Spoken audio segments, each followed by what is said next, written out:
Due to the First World War, no one can argue that it had a major impact on the development on the whole of the Middle East. We saw that after this war, the collapse of the Ottoman Empire, culminating in the spread of Arab nationalism, the rejuvenation and the political union of the Arab world. Ladies and gentlemen, regarding the resolution brought forth to the House today, that this House believes that Churchill's design of Iraq at the 1921 Cairo Conference was ill-conceived. We, on side opposition, firmly believe that this resolution must and most definitely fall. We have brought you two main contentions to support this case thus far. We believe that the British effectively created an Iraqi national identity, which was essential to nation building, and that Churchill established a foundation for a stable and independent democratic government.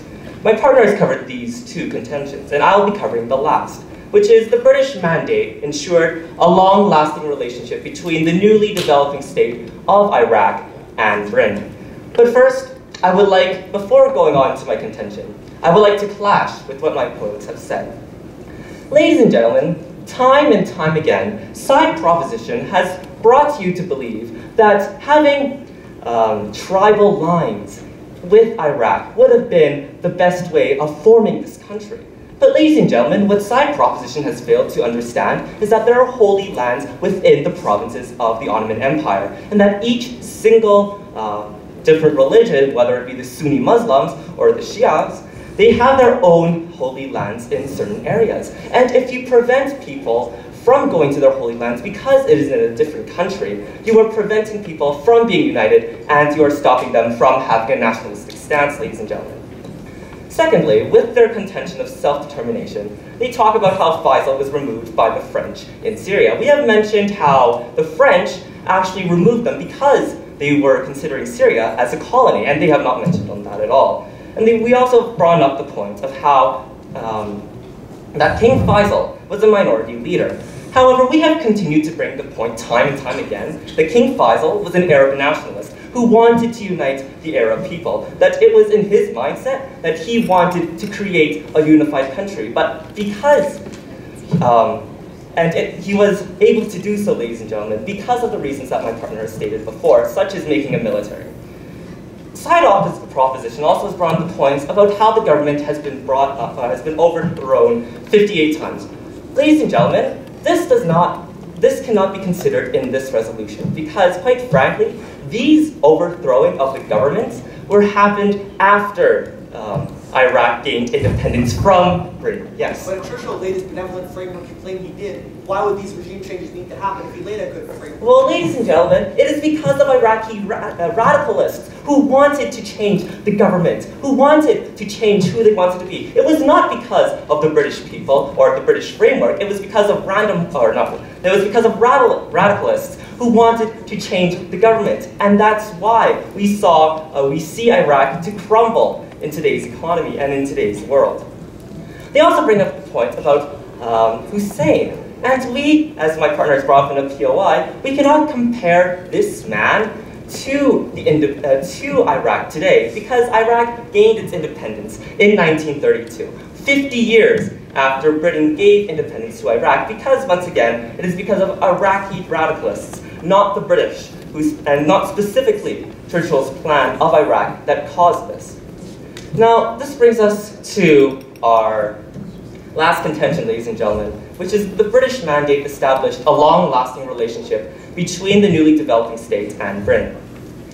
The way in which Churchill designed Iraq was, in the end, for the benefit of this developing nation of Iraq. It created a relationship between the two countries that would last longer than the League of Nations mandate that had required Britain to do so, thus benefiting Iraq. With a country of great power like Britain, having an emerging country like Iraq at the time, and having connections to Britain at this time would be more than beneficial, would be more than what Iraq wanted, yes. But sir, once again, if you laid this excellent framework, why then did, when the Iraqis gained their independence, they join Hitler and fight against Britain in World War II? Ladies and gentlemen, the reason why they joined Hitler was because of external influences. You cannot prevent someone with external, from preventing people from having external influences because of Russian nationalism. Because of that, it's saying that Okay, let's say if I'm having a conversation with my friend, and then some girl on the other side of the room listens on. We cannot prevent that girl from listening into our conversation and making their own decisions based on what we say. That is out of our hands. Ladies and gentlemen, that's the same thing with Iraq and how it became such, how it wanted to align itself with Nazi Germany. Now moving on, with this constitutional monarchy set out in the place of the British and Churchill, even after the fact that Iraq had joined the League of Nations in 1932, and after the fact that it had signed the Anglo-Iraqi Treaty with Britain to obtain a higher deal of autonomy, we saw that Britain continued to remain in Iraq long after World War II, allowing Iraq to continue to build its nationalism, to create pride for that country, thus help build a nation to become an influential country. However, with Britain continuing to attach itself to Iraq, this is simply not a poor thing. It is actually to Iraq's benefit. It continued to increase stability in the country, as well as to increase military control, and in the end, a much stronger Iraq. Despite the fact that King Faisal created a national military, which was essential in a newly emerging nation to have influence and stability, it still had lacking of skill. And what better method, ladies and gentlemen, is to train Iraqi troops with the British military. We saw the Iraq military grow fourfold within 5 years, while Iraq was still under British rule. And even after the Anglo-Iraqi Treaty, it allowed the British military bases to be located in Iraq, thus allowing the British to go to Iraq, protecting the country. By taking the example of the Anglo-Iraqi War in 1941, long after the Anglo-Iraqi Treaty, when the Anglo-Iraqi War broke out, we saw that the British Empire ensured a coup d'etat of the Prime Minister of Iraq at the time, and this enabled stability, ladies and gentlemen, and continued Britain and Iraq to gain access to strategic oil resources to be maintained and therefore continue trade during World War II. With this mindset of having one of the largest, most beneficial countries in the world, helping an emerging country to have connections with one of the largest countries in the world, this helped Iraq create a country that was better off when Britain first took control of Iraq. We say that the British mandate required the British Empire to provide sufficient infrastructure and political stability to allow Iraq to commence nation building. We believe that this debate comes down to the motivations, ideas, and intrinsic designs of the outcomes of Iraq rather than the outcomes themselves. Ladies and gentlemen, Sir Winston Churchill once said, "The truth is incontrovertible. Malice may attack it, ignorance may deride it, but in the end, there it is."